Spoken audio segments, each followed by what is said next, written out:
पहलगाम दहशतवादी हल्ल्याच्या पार्श्वभूमीवर पंतप्रधानांच्या अध्यक्षतेखाली झालेल्या केंद्रीय मंत्रिमंडळाच्या सुरक्षाविषयक समितीच्या बैठकीत पहलगाम हल्ल्याचा तीव्र निषेध व्यक्त.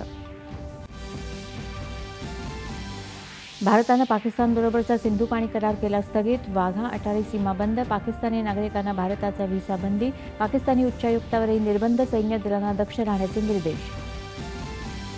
जगभरातल्या सर्व महत्त्वाच्या देशांचा भारताला पाठिंबा. दहशतवादी आणि हल्ल्याच्या सूत्रधारांना शिक्षा करण्याचा निर्धार भारतानं केला व्यक्त.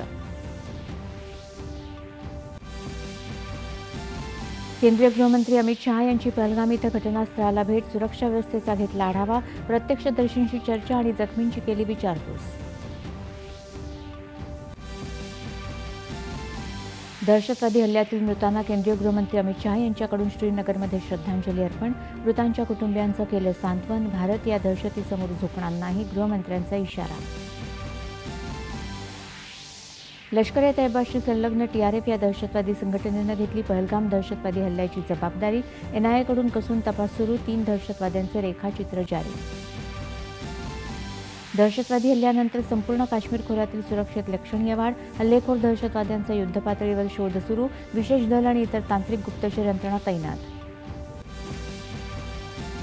हा भ्याड हल्ला करणाऱ्या दहशतवाद्यांना आणि सूत्रधारांनाही शोधून योग्य शिक्षा दिली जाईल, संरक्षण मंत्री राजनाथ सिंह यांची ग्वाही.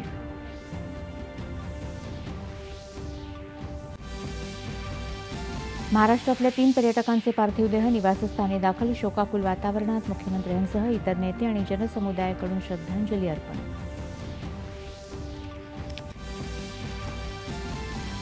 हल्ल्यातील मृतांच्या कुटुंबियांना जम्मू काश्मीर सरकारकडून प्रत्येकी 10 लाखांची मदत, तर महाराष्ट्रातल्या मृतांना राज्य सरकारकडून प्रत्येकी 5 लाखांची मदत जाहीर.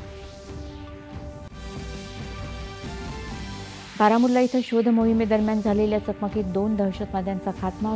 गुलगाम इथंही सुरक्षा दल आणि दहशतवाद्यांमध्ये चकमक. आणि महाराष्ट्र विधानसभेच्या निवडणुका संपूर्ण कायदेशीर तरतुदीनुसारच झाल्याचं निवडणूक आयोगाचं काँग्रेसला लेखी स्पष्टीकरण. नमस्कार, 9:30च्या बातमीपत्रात मी दीपाली केळकर.